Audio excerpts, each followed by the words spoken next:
क्या आज डे 1 है। तो आज जो हमारा पहला टॉपिक हम लोग पढ़ने वाले क्लास 12 से वो हमारा क्या है, इलेक्ट्रोस्टैटिक। ये इलेक्ट्रोस्टैटिक्स होता क्या है इसके बारे में पहले हम लोग जानेंगे, फिर आगे प्रोसीड करेंगे। तो देखिए, जब इलेक्ट्रो और स्टैटिक्स, तो इसको जब 20 से हम लोग भाग करते हैं, इस पॉइंट से जब भाग करते हैं यानी कट करते हैं, तो आपका क्या बनता है, एक तरफ इलेक्ट्रो बनता है और दूसरी तरफ स्टैटिक्स बनता है। अब इन दोनों का मतलब क्या होता है, इलेक्ट्रो का मतलब होता है आपका चार्ज होता है और स्टैटिक्स का मतलब होता है स्टडी ऑफ रेस्ट। जब ये दोनों को हम लोग कंबाइन करते हैं तो आपका study of rest. Hello everyone, स्वागत करता हूं मैं आपके अपने YouTube channel nature classes bye हबीब सर में। तो हम लोग आ गए अपना बारूद कंसेप्ट लेके। हमारा क्या आज डे 1 है। तो आज जो हमारा पहला टॉपिक हम लोग पढ़ने वाले क्लास 12 से वो हमारा क्या है, इलेक्ट्रोस्टैटिक्स। ये हमारा क्या है, पहला यूनिट है। इसमें कुछ आपका टॉपिक डिवाइड किया गया, जैसा कि मैंने बताया था, आपका इलेक्ट्रिक चार्ज एंड फील्ड और उसके बाद में आपका इलेक्ट्रिक पोटेंशियल एंड कैपेसिटेंस। इस तरह से आपका चैप्टर डिवाइड किया गया। अब देखिए, इसमें भी हम लोग आज जो टॉपिक कवर करने वाले हैं, हमारा एक टॉपिक जो है आपका इलेक्ट्रिक चार्ज है। अब इलेक्ट्रिक चार्ज के बारे में हम लोग पढ़ेंगे, पर उससे पहले हम लोग कुछ चीज़ों के बारे में जानना ज़रूरी है। जैसे आपका ये इलेक्ट्रोस्टैटिक्स, एक्चुअली में ये इलेक्ट्रोस्टैटिक्स होता क्या है इसके बारे में पहले हम लोग जानेंगे, फिर आगे प्रोसीड करेंगे। तो देखिए, जब इलेक्ट्रो और स्टैटिक्स, तो इसको जब 20 से हम लोग भाग करते हैं, इस पॉइंट से जब भाग करते हैं यानी कट करते हैं, तो आपका क्या बनता है, एक तरफ इलेक्ट्रो बनता है और दूसरी तरफ स्टैटिक्स बनता है। अब इन दोनों का मतलब क्या होता है, इलेक्ट्रो का मतलब होता है आपका चार्ज होता है और स्टैटिक्स का मतलब होता है स्टडी ऑफ रेस्ट। जब ये दोनों को हम लोग कंबाइन करते हैं तो आपका स्टडी ऑफ रेस्ट चार्ज। तो इससे हमको समझ में आ गया हम लोग क्या करने वाले हैं, स्टडी ऑफ रेस्ट चार्ज के बारे में डिटेल में पढ़ने वाले हैं कि आखिर आपका रेस्ट चार्ज होता क्या है, ठीक है, इसकी पोटेंशियल क्या होती है, इसका स्ट्रेंथ क्या होता है, इससे इलेक्ट्रिक फील्ड क्या होती है, इसका कंप्लीट कंसेप्ट जो हम लोग जानेंगे, यही हमारा क्या कहलाता है, आपका इलेक्ट्रोस्टैटिक्स कहलाता है। समझ गए। अब देखिए, इलेक्ट्रोस्टैटिक्स होता है कि अगर सिंपल वे में हम लोग समझेंगे, हमारे पास क्या होता है, आपका नॉर्मल बलून होता है या आपका कागज़ का छोटा छोटा टुकड़ा होता है। अगर आप काम करिएगा, घर में फुर्सत में बैठे हुए हैं, ठीक है, कागज़ के छोटे छोटे टुकड़ों को एकदम कट कर लीजिएगा। कट करने के बाद में उसको हम लोग क्या करते हैं, एक पेन लेते हैं। बचपन याद करिए, बचपन में जाइए। बचपन में हम लोग एक काम किया करते थे, स्कूल में छोटा सा पेन हुआ करता था, पेन नहीं हुआ करता तो पेंसिल हुआ करता। तो उस पेंसिल को लेते थे और अपने दोस्त के सर पे इस तरह से रब करते थे। रब करते करते करते करते उसके सर को हम लोग क्या करते थे, फाड़ देते थे।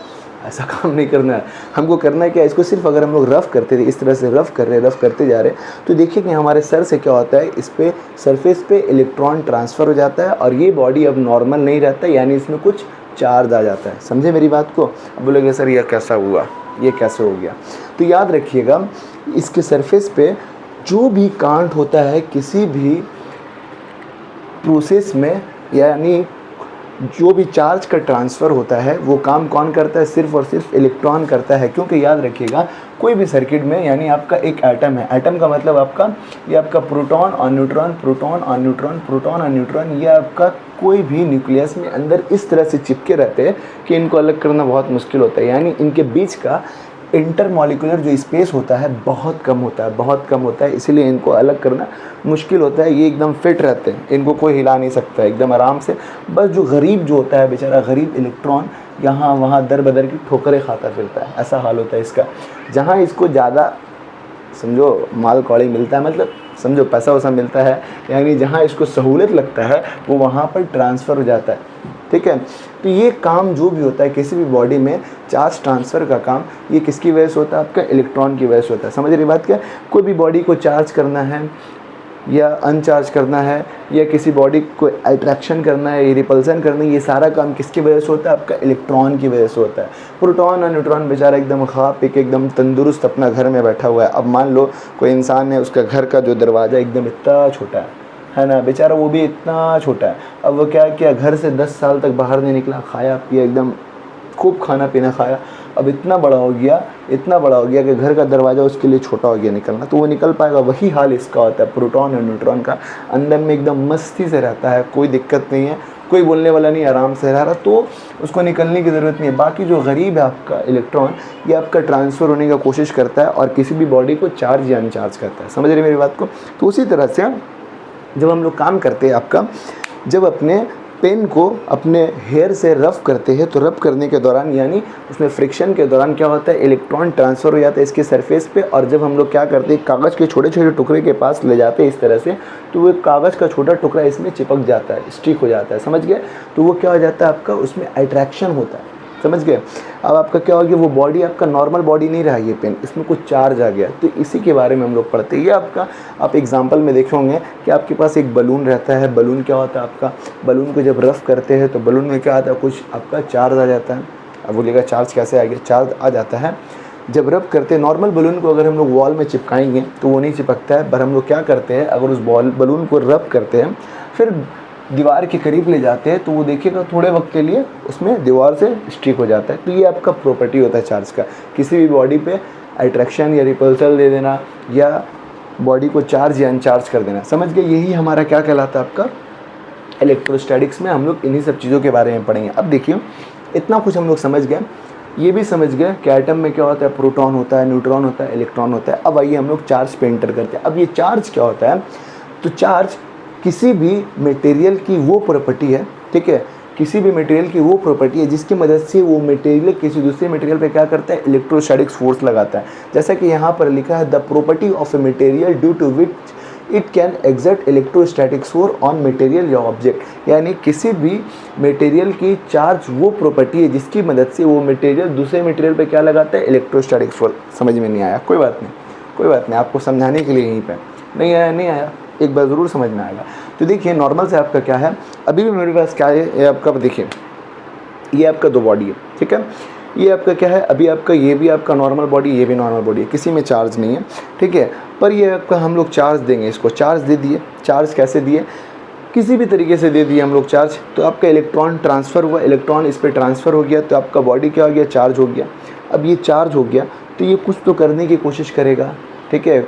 अगर इसके सामने कोई आपका नेगेटिव चार्ज हो तो उसके पास जाके अट्रैक्शन हो जाएगा इस तरह से, जैसे क्या हो जाएगा, बब लग गया, अट्रैक्शन हो। अब देखो निकल रहा नहीं निकल रहा, निकल रहा नहीं निकल रहा। अब देखो अगर इसमें रिपल्शन हो गया है ना, तो ये आपका निकल गया, तो ये इस तरह से आपका चार्ज हो जाता है। अब ये नॉर्मल से बॉडी यार, इसमें चार्ज नहीं दिया, हम आपको बस एग्जांपल समझा रहे हैं, समझ रहे हैं।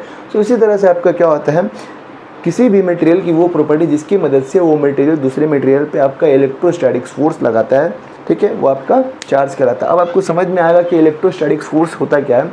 जैसे आपका कोई नॉर्मल बॉडी में, जब आपका नॉर्मल हालत में, जैसा एग्जांपल आपको दिए बलून में, जब आपका नॉर्मल बलून रहता है हम लोग चिपकाते हैं दीवार में तो चिपकता नहीं, ठीक है, पर जब उसको रब करते हैं तो वो जाके दीवार में चिपक जाता है। क्यों चिपक जाता है, क्योंकि उसमें इलेक्ट्रोस्टैटिक फोर्स आ जाता है, चार्ज आ जाता है, तो दीवार से चिपक जाता है। ये आपका प्रॉपर्टी होता है। अब देखिएगा, ये समझने के बाद में हम लोग इंटर करते हैं कितना टाइप्स का चार्ज होता है। तो हम लोग ये बात को याद रखेंगे, चार्ज हम लोग का कितना टाइप्स का होता है, दो टाइप्स का होता है। एक होता है आपका पॉजिटिव, एक होता है नेगेटिव। पॉजिटिव का मतलब पी का मतलब प्रोटॉन, यानी प्रोटॉन पे भी हम लोग का कौन सा चार्ज होता है, आपका पॉजिटिव चार्ज होता है। समझ रहे मेरी बात को। अब लोग सर इलेक्ट्रॉन पे कहाँ से आपका नेगेटिव हो जाएगा, तो देखो इलेक्ट्रॉन तो हम लोग का ई से शुरू हो रहा है यार, ख़त्म हो रहा है एन पे, बोलोगे प्रोटॉन पे एन, अरे समझने के लिए याद कर रहे हैं। तो हम लोग का इलेक्ट्रॉन जो है हम लोग का ख़त्म किस पे हो रहा है, आपका इलेक्ट्रॉन पे हम लोग का नेगेटिव चार्ज होता है। सिंपल से याद रखिएगा, दो टाइप्स का चार्ज होता है, एक होता है प्रोटॉन, एक होता है, अरे तौबा तौबा तौबा, कितना टाइप का चार्ज होता है आपका, दो टाइप का चार्ज होता है, एक पॉजिटिव होता है, एक नेगेटिव होता है। पॉजिटिव का मतलब प्रोटॉन, नेगेटिव का मतलब इलेक्ट्रॉन। बस इतना याद रखिएगा। इतना समझने के बाद में हम लोग इंटर करते हैं आपका किसी बॉडी में आपका अगर नंबर ऑफ प्रोटॉन और नंबर ऑफ इलेक्ट्रॉन अगर बराबर है, कोई बॉडी में आपका प्रोटॉन और इलेक्ट्रॉन बराबर है, तो वो बॉडी क्या है, न्यूट्रल है, यानी वो ना अट्रैक्शन करेगा ना रिपल्सन करेगा, एकदम आराम से बैठा रहेगा, कोई दिक्कत नहीं है। पर जैसे ही किसी भी बॉडी में एक इलेक्ट्रॉन एंटर कर दिया या निकल गया, तो वो क्या हो जाएगा, कम ज़्यादा हो जाएगा, बैलेंस डिसबैलेंस हो जाएगा उसका, तो वो क्या हो जाएगा, बॉडी चार्ज हो जाएगा, उसमें कुछ चार्ज आ जाएगा। समझ रही मेरी बात को। इस तरह का प्रोसेस होता है। तो हम लोग समझ लिए इसका मतलब, चार्ज का मतलब, चार्ज का टाइप समझ गए। अब यहाँ से करते करते करते करते हम लोग इंटर किए टॉपिक नंबर 4 पे, यानी आपका 4 पॉइंट पे इंटर किए, charge on electron, proton and neutron. अब देखिए हम लोग समझेंगे कि इलेक्ट्रॉन में कितना चार्ज होता है, प्रोटॉन में कितना चार्ज होता है और न्यूट्रॉन में कितना चार्ज होता है। सबसे पहले ये बात याद रखिएगा, इलेक्ट्रॉन पे नेगेटिव, प्रोटॉन पे पी यानी पॉजिटिव। तो इलेक्ट्रॉन पे हम लोग का चार्ज ऑन इलेक्ट्रॉन कितना होता है, माइनस, नेगेटिव है यानी माइनस। अब वैल्यू जो आपका है 1.6 इंटू 10⁻⁻19 कूलम, एकदम सेम वैल्यू होता है हम लोग का, ठीक है, सेम वैल्यू। यह है जो आपका वैल्यू नज़र आ रहा है 1.6 इंटू 10⁻19 कूलम, सेम वैल्यू उठ के हम लोग प्रोटॉन में लिख देते हैं। बस क्या होता है, यहाँ पे माइनस होता है, यहाँ पे प्लस होता है। समझ रहे। तो ये आपका डिफरेंस होता है और कुछ नहीं होता है। एक वैल्यू याद करिएगा बस, बाकी आप इलेक्ट्रॉन में नेगेटिव और प्रोटॉन में पॉजिटिव हो गया। देन उसके बाद में न्यूट्रॉन, न्यूट्रॉन पे कोई चार्ज नहीं होता है, बॉडी आपका न्यूट्रल होता है, बेचारा शरीफ है, कोई दिक्कत नहीं है, कोई चार्ज नहीं है, आराम से सोया हुआ है, तो आपका न्यूट्रल हो गया। 5 पॉइंट पर इंटर करते हैं, 5वां पॉइंट पे, तो आपका कुछ मास होता है, जब चार्ज हो तो कुछ मास भी होगा, ठीक है। अब मास क्या क्या होता है, इलेक्ट्रॉन, प्रोटॉन और न्यूट्रॉन तीनों में क्या मास होता है आपका, मास ऑफ इलेक्ट्रॉन आपका, इलेक्ट्रॉन को हम लोग ई से डिनोट करते हैं, प्रोटॉन को पी से और न्यूट्रॉन को हम लोग एन से डिनोट करते हैं। अब देखिए मास ऑफ इलेक्ट्रॉन, इलेक्ट्रॉन पे कितना मास होता है आपका 9.1 × 10⁻³ kg। प्रोटॉन पे कितना होता है आपका 1.672 × 10⁻27 kg। और न्यूट्रॉन पे कितना होता है 1.674 × 10⁻27 kg। देखिए इसका मास तो आपका अलग है इन दोनों से, बाकी इन दोनों का सेम है, बस डिफरेंस कहाँ पे हो रहा है, 1.672 हो रहा है यहाँ पे आपका 4 हो रहा है, बाकी सब कुछ सेम है। आपको इसी तरह से याद करने होगा समझ के। इसमें आपका क्या है 9.1 × 10⁻31 kg, यहाँ पे 1.672 × 10⁻27 kg, ठीक है। यहाँ पे आपका 1.674 × 10⁻27 kg। समझ रहे मेरी बात, इस तरह से आपको याद करने पड़ेगा। सबसे बड़ा मास किसका है, जिसका सबसे बड़ा मास है, याद रखिएगा, बड़ा को दिखाने के लिए, यानी जो बिग होता है, जो बड़ा होता है उसको दिखाने के लिए हम लोग राइट हैंड का यूज़ करते हैं और स्मॉल को दिखाने के लिए लेफ्ट हैंड का यूज़ करते हैं। बात समझ रहे मेरी। तो यहाँ पर देखिएगा आपका सबसे बड़ा कौन है, आपका न्यूट्रॉन है, इसका मास सबसे बड़ा, ठीक है। तो mass of neutron right hand, समझ रहे, greater then mass of neutron, greater then mass of proton, greater then mass of electron, यानी मास ऑफ न्यूट्रॉन सबसे बड़ा होता है, देन उसके बाद में मास ऑफ प्रोटॉन, फिर उसके बाद में मास ऑफ इलेक्ट्रॉन। समझ गया है, ये आपका क्या होगा, आपका ऑर्डर लिख दिया मैंने, ये हमको समझ में आ गया इतना दूर से इतना दूर तक। अब देखिए यूनिट क्या होता है चार्ज का, चार्ज तो हम लोग समझ गए, चार्ज क्या है, किसी भी मटेरियल की वो प्रॉपर्टी है जिसकी मदद से आपका वो मटेरियल दूसरे मटेरियल पे इलेक्ट्रोस्टैटिक फोर्स लगाता है। अब उसका कुछ यूनिट भी होगा, क्या यूनिट होता है उसका चार्ज का, एसआई यूनिट चार्ज का होता है आपका कूलम, और सीजीएस यूनिट होता है ईएसयू स्टेट कूलम, ठीक है। अब ये चार्ज का यूनिट भी समझ गए हम लोग, सब कुछ समझ गए। अब देखिए अगर चार्ज आपका 2 पॉजिटिव चार्ज है, जैसा कि आप देखिएगा अगर आपके पास मैग्नेट रहेगा, मैग्नेट का एक पोल जो होता है, एक पोल पॉजिटिव होता है और एक आपका नेगेटिव होता है, ऐसा बोलते हैं, एक में नॉर्थ पोल होता है, एक पे साउथ पोल होता है, ये होता है। तो उसी तरह से आपका चार्ज होता है, चार्ज आपका पॉजिटिव और पॉजिटिव, अगर 2 आपका पॉजिटिव चार्ज रहेगा, यानी समझ लीजिए एक इलाके में 2 बॉस नहीं रह सकते, दोनों में से किसी न किसी को हटने होगा, तभी एक इलाका में समझ लीजिए हुकूमत करने वाला सिर्फ एक ही होता है, 2 नहीं होता है। अगर 2 रहेगा तो वो क्या करेगा, झगड़ा करेगा या आपका कुछ ना कुछ तो करेगा, चैन से नहीं रहेगा। तो वही हाल हो गया, एक इलाका है उसमें 2 आपका बॉस है, एक आपका पॉजिटिव चार्ज, ये भी आपका पॉजिटिव चार्ज, तो आप क्या करेगा, ये दोनों मारपीट करेगा, तो वही हिसाब से मारपीट करेगा, रिपल्सन करेगा, भागेगा एक दूसरे से, मारेगा भागेगा, यही हासिल होता है, ठीक है। अगर ये आपका किंग रहता और ये आपका क्वीन रहती, क्या होता, फिर तो पता ही है ना, घर बसता है ना, आगे का काम होता, छोड़ो हटाओ उसमें बात नहीं करेंगे। तो यहाँ पर देखो आपका, तो यहाँ पर यही काम हो रहा है, पॉजिटिव है यानी किंग है और क्वीन है, दोनों मिल गया तो अट्रैक्शन हो गया, यहाँ पे 2 किंग आ गया तो मारपीट हुआ, एक जीता, उसका हुकूमत को ये कब्जा कर लिया, समझ में आ गया। तो पॉजिटिव रिपल्सन और पॉजिटिव नेगेटिव अट्रैक्शन, समझ में आ गया अब हम लोग का ये बात। अब देखिए मास कंपैरिजन ऑफ चार्जिंग बॉडी, किसी चार्जिंग बॉडी का हम लोग मास कंपैरिजन कैसे करते हैं, याद रखिएगा, चार्ज को हम लोग ना डिस्ट्रॉय कर सकते ना उसको हम लोग बना सकते, ये हम लोग, चार्ज का ये खासियत होता है कि उसको हम लोग ना ही ख़त्म कर सकते ना ही उसको हम लोग रिचार्ज मतलब बना सकते, पर उसका मास को हम लोग ट्रांसफ़र कर सकते हैं। मास कैसे ट्रांसफ़र होगा, जैसे मेरे पास एक बॉडी है, किसी भी बॉडी में अगर इलेक्ट्रॉन क्या होगा, अगर निकलेगा, ये हमारे पास एक बॉडी है, इसमें से हम लोग का क्या हुआ, इलेक्ट्रॉन निकल गया। इलेक्ट्रॉन निकलने का मतलब आपका इस बॉडी में आपका मान लीजिए पहले शुरुआत में आपका क्या था, आपका 15 इलेक्ट्रॉन था और 15 प्रोटॉन था, दोनों इक्वल था, तो बॉडी शराफत से था। अब इसको जैसे ही मौका मिला इलेक्ट्रॉन को, तो ये इलेक्ट्रॉन एक निकल गया। अब एक इलेक्ट्रॉन निकल गया तो अपना एक नेगेटिव चार्ज लेके निकला होगा। अब चार्ज है तो ज़रूर उसमें कुछ मास होगा, यानी वो मास भी निकल गया। तो अगर मास लेके निकल गया तो ये आपका पॉजिटिव हो गया, ठीक है। अब आपका कितना बच गया, यानी 30 था पहले, अब कितना बच गया हम लोग का 29 बचा होगा। 15 पहले था, अब एक निकल गया तो 29 बचा होगा चार, तो एक मास घट गया ना इसका, तो इसीलिए आपका क्या हो गया, मास डिक्रीज हो गया। समझ रही। उसी तरह से इसमें क्या हो गया, यहाँ पर आपका कितना इलेक्ट्रॉन था, आपका 15 इलेक्ट्रॉन था, पहले 15 प्रोटॉन था, मतलब 15 था, ठीक है। अब क्या हुआ, यहाँ से एक इलेक्ट्रॉन जो है इंटर कर दिया। अब इलेक्ट्रॉन इंटर किया तो अपना चार्ज लेकर इंटर किया होगा, तो चार्ज लेकर इंटर किया तो ज़रूर इसमें कुछ मास होगा। अब मास इसमें पहले 15 था, 15 था एक और आ गया, यानी आपका 31 हो गया, समझ रहे। तो इस तरह से इसका मास बढ़ गया। किसी इलेक्ट्रॉन जब किसी बॉडी में आता है तो भले ही उसका बॉडी नेगेटिव चार्ज लेता है पर उसका मास बढ़ जाता है, लेकिन जब किसी बॉडी से इलेक्ट्रॉन निकलता है तो भले ही वो बॉडी आपका क्या होता है, पॉजिटिव होता है, पर उसका मास डिक्रीज हो जाता है। यही आपका लिखा है mass of charge body, mass of charge body less than left hand, less then mass of negative charge body. समझ जाएगी मेरी बात को, इतना दूर हम लोग समझ गए। अब देखिए मेथड ऑफ चार्जिंग, बहुत अच्छे तरीके से समझ रहे हैं, एक दिन ज़रूर आप कामयाब होंगे, ठीक है, बहुत अच्छे से समझ रहे हैं। देखिए there are 3 types of charging method. कितना टाइप्स का आपका चार्जिंग मेथड होता है, आपका 3 टाइप का चार्जिंग मेथड है। कैसा चार्जिंग मेथड होता है इसको हम लोग समझेंगे। पहला जो आपका चार्जिंग मेथड होता है, जो आपको हम पहले बताया, जब किसी बॉडी को हम लोग रफ़ करते हैं, यानी उसको हम लोग इस तरह से रफ़ करते हैं तो वो बॉडी क्या होता है, आपका चार्ज हो जाता है। पहला प्रोसेस तो वो यानी फ्रिक्शन कहलाता है। यही आपका लिखा है चार्जिंग बाई फ्रिक्शन, जो हम लोग क्या करते हैं, कैसे होता है आपका रबिंग करके। फिर उसके बाद में चार्जिंग बाई का आपका कंडक्शन होता है। जैसे आपका मान लीजिए कोई मेटल है, कोई मेटल के करीब, यानी मान लीजिए मेरे पास मेटल है, इसमें आपका क्या है, पॉजिटिव और नेगेटिव चार्ज है। मान लिए ये जो आपको नज़र आ रहा है, ये जो ऊपर की तरफ उठा है ये आपका पॉजिटिव और इसके अंदर की तरफ जो है आपका नेगेटिव है।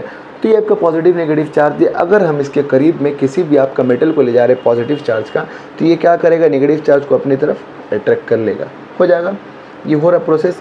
जब हम लोग किसी आपका लोहे का रड को किसी भी आप कंडक्शन यानी कंडक्शन के जरिए कॉन्टेक्ट में उसके करीब ले जाकर टच कराते हो तो आपका बॉडी चार्ज हो जाता है। यही आपका बात बोला बस।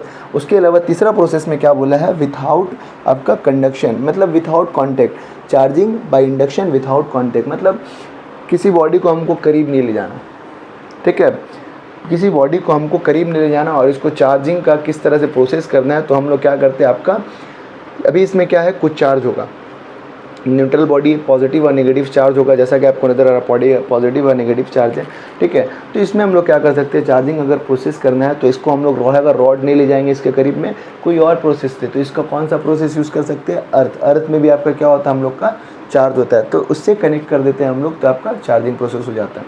सिंपल से इतना बात याद रखिए। अगर इसको हमको क्विक रिवीजन करना है तो सिंपल से इतना याद रखिएगा, क्या होगा आपका इलेक्ट्रोस्टैटिक्स। इलेक्ट्रोस्टैटिक्स का मतलब क्या होता है, आपका इलेक्ट्रोस्टैटिक्स का मतलब स्टडी ऑफ रेस चार्ज होता है। पहला पॉइंट ये पढ़े। उसके बाद में चार्ज क्या है, किसी भी मटेरियल की वो प्रॉपर्टी है जिसकी मदद से वो मटेरियल दूसरे मटेरियल पे क्या करता है, इलेक्ट्रोस्टैटिक्स फोर्स लगाता है। तीसरा पॉइंट हम लोग क्या करें, आपको कितना टाइप का चार्ज होता है, 2 टाइप का होता है, एक पॉजिटिव होता है, एक नेगेटिव होता है। पॉजिटिव का मतलब प्रोटॉन, नेगेटिव का मतलब इलेक्ट्रॉन। समझ रहे मेरी बात को। तीसरा में आएंगे हम लोग, चौथा में एंटर करेंगे।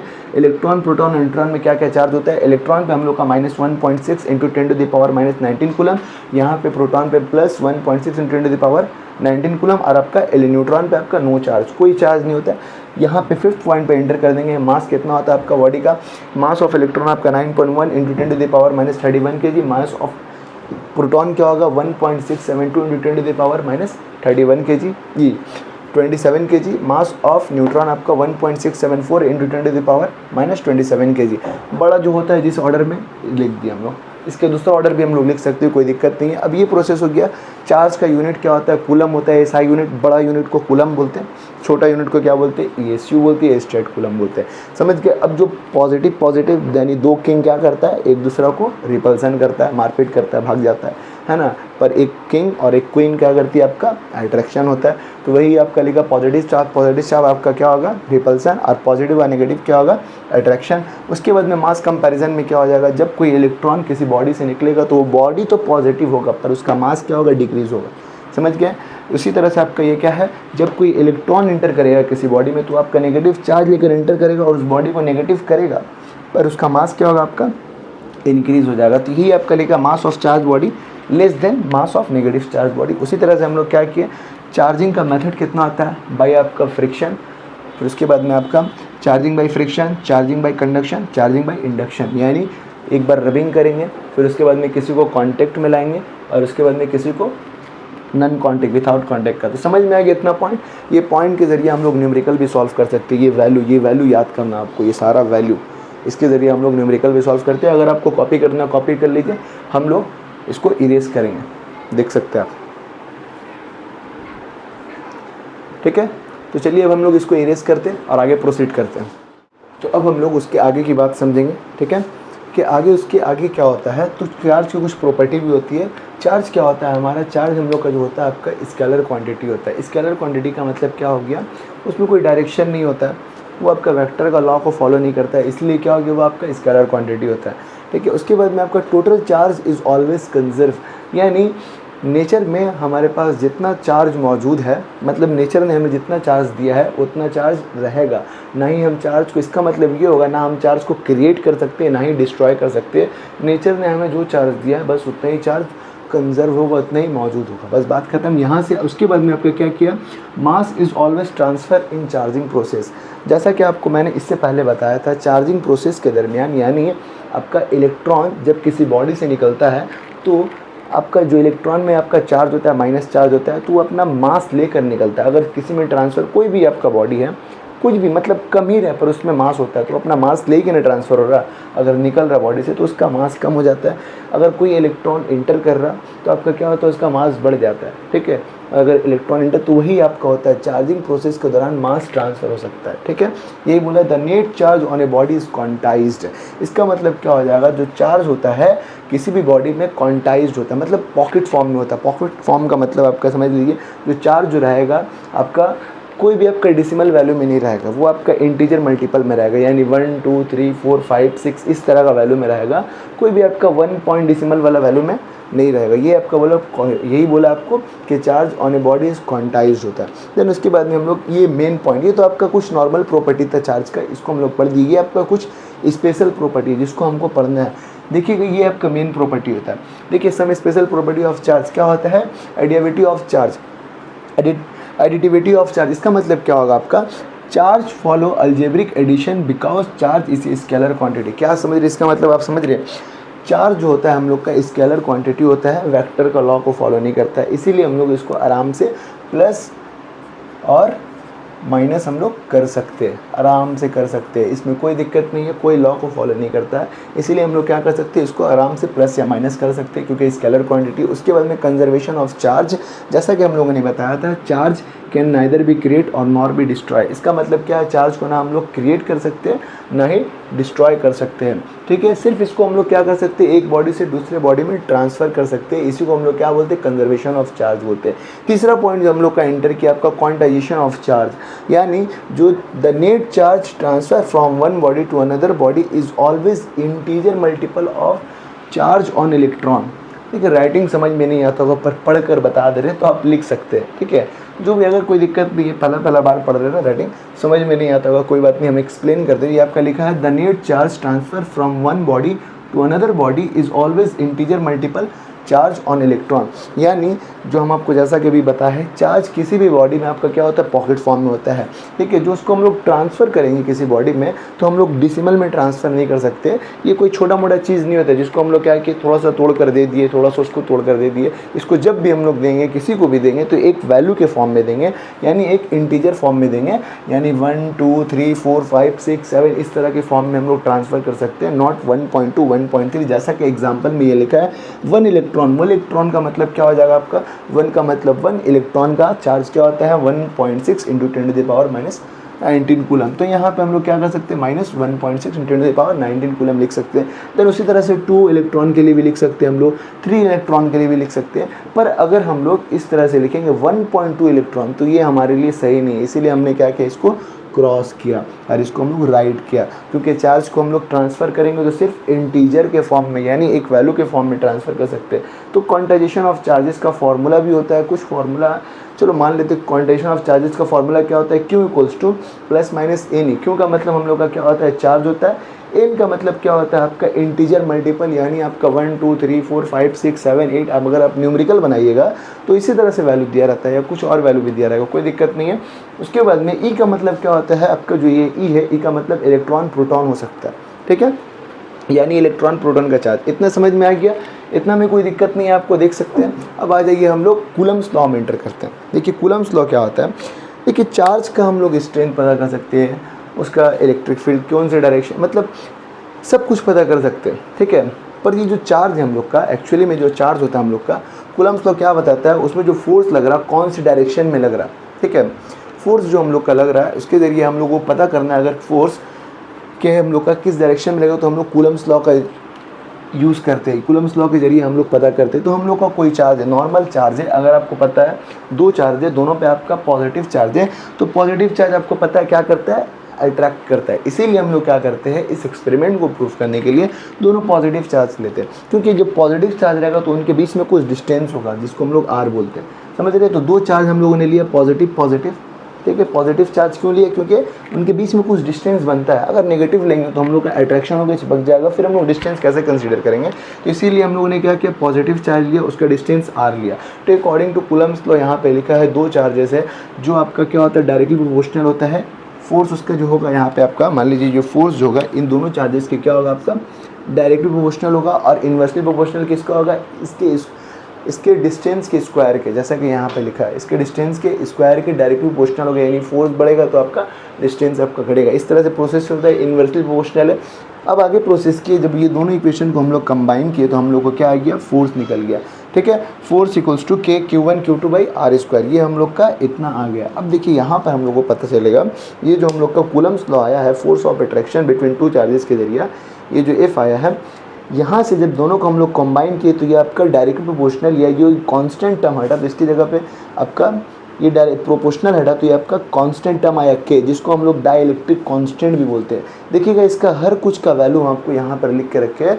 क्यों लिख के रखे हैं, क्योंकि जब हम लोग न्यूमेरिकल सॉल्व करेंगे वहाँ पर इन सारे वैल्यू का यूज़ होता है, और हम लोग को समझ में नहीं आता है कि इसका मतलब क्या होगा, इसका मतलब क्या होगा, इसका मतलब क्या होगा। इसीलिए हम लोग को न्यूमेरिकल बनाने में दिक्कत होता है, समझ गए। तो ये आपको जानना बहुत ज़रूरी है। एफ़ का मतलब क्या होगा, एफ़ का मतलब फोर्स बिटवीन टू चार्जेस, दो चार्जेस के बीच में फोर्स लग रहा है उसको एफ़ बोलते हैं। के का मतलब क्या होगा, के का मतलब होता है इलेक्ट्रोस्टैटिक्स फोर्स कांस्टेंट हो जाएगा, ठीक है। उसके बाद में Q1 Q2 क्या है हम लोग का, Q1 Q2 हम लोग देखेंगे तो आपका दो चार्जेस है, जैसा कि यहाँ लिखा Q1 एंड Q2 आपका चार्जेस है। उसके बाद में आपका आर क्या है, आर हम लोग का क्या है, डिस्टेंस है। ई नॉट, ये जो आपका ई नॉट हम लोग का आया, ये क्या है, एप्सिलॉन नॉट, इसको हम लोग एप्सिलॉन नॉट बोलते हैं, इसको बोलते हैं परमिटिविटी ऑफ फ्री स्पेस। अब देखिए हम आपको एक चीज़ बता रहे हैं, ये जो आपका के टर्म आया है, ये के, इसका कुछ वैल्यू होता है। इसका वैल्यू क्या होता है आपका, एक होता है न्यूमेरिकल वैल्यू, एक होता है आपका नंबरिंग वैल्यू। नॉन एक इस ये वैल्यू होता है हम लोग का के का, हम लोग का 1/4 पे एप्सिलॉन नॉट।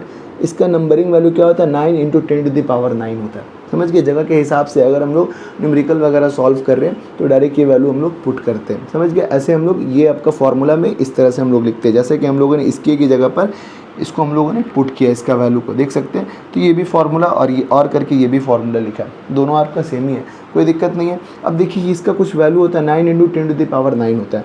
अब यहाँ पर आपका 4 का मतलब तो आप जानते हैं, कोई भी आपका नंबर है, पाई का भी आप जानते हैं, एप्सिलॉन नॉट इसको बोलते हैं, एप्सिलॉन नॉट। ये आपका परमिटिविटी ऑफ फ्री स्पेस कहलाता है, ठीक है। ये एप्सिलॉन नॉट का भी कुछ वैल्यू होता है। एप्सिलॉन नॉट का वैल्यू क्या होता है, 8.854 × 10⁻²12, ठीक है। इसका यूनिट भी होता है, ठीक है, ये आपका यूनिट लिखा है। देन उसके बाद में आगे प्रोसीड करेंगे, यूनिट ऑफ के। अब देखिए ये जो हम लोग का के है, के का मतलब क्या होता है आपका, इलेक्ट्रोस्टैटिक्स फोर्स कांस्टेंट। इसका भी कुछ यूनिट होता है। क्या ऐसा होता है, हम लोग को निकालना है तो हम लोग क्या कर सकते हैं, अगर इसका यूनिट निकालना है तो हम लोग जितना चार्ज है सबको उठा के किसी में फेंक देंगे, आपका नीचे फेंक देंगे। देखो जैसा कि हम लोगों ने क्या कि इस चार्ज को उठा के नीचे फेंक दिया, देख सकते हैं चार्ज को हम लोगों ने उठा के नीचे फेंक दिया। उसके बाद में जो डिस्टेंस था इसको उठाकर हम लोगों ने आर के स्क्वायर के पास, तो सिर्फ क्या बचा के, तो के इक्वल्स टू हम लोग का एफ आर स्क्वायर, क्यों बच गया। अब एफ का मतलब क्या होता है, फोर्स, फोर्स का यूनिट क्या होता है आपका, न्यूटन होता है, न्यूटन लिख दिए। आर स्क्वायर का मतलब होता है डिस्टेंस, एक बार नहीं दो बार है हम लोग का डिस्टेंस होता है, एम स्क्वायर लिख दिए, मीटर स्क्वायर। उसके बाद में आपका चार्ज है, एक चार्ज के लिए 1 कूलम, दो चार्ज है तो हमारा 2 कूलम। अब आपका सी स्क्वायर हो गया, इसको जब ऊपर भेजे तो सी पे पावर -2 हो गया। तो इस तरह से हम लोग यूनिट निकाल सकते हैं, कोई दिक्कत नहीं है। यहाँ पे आपको सब चीज़ समझ में आ गया, कोई दिक्कत नहीं है, ठीक है। अब हम लोग फिर आगे प्रोसीड कर सकते हैं। अगर आपको उतारना है नोट्स तो आप उतार सकते हैं, देख सकते हैं, ठीक है।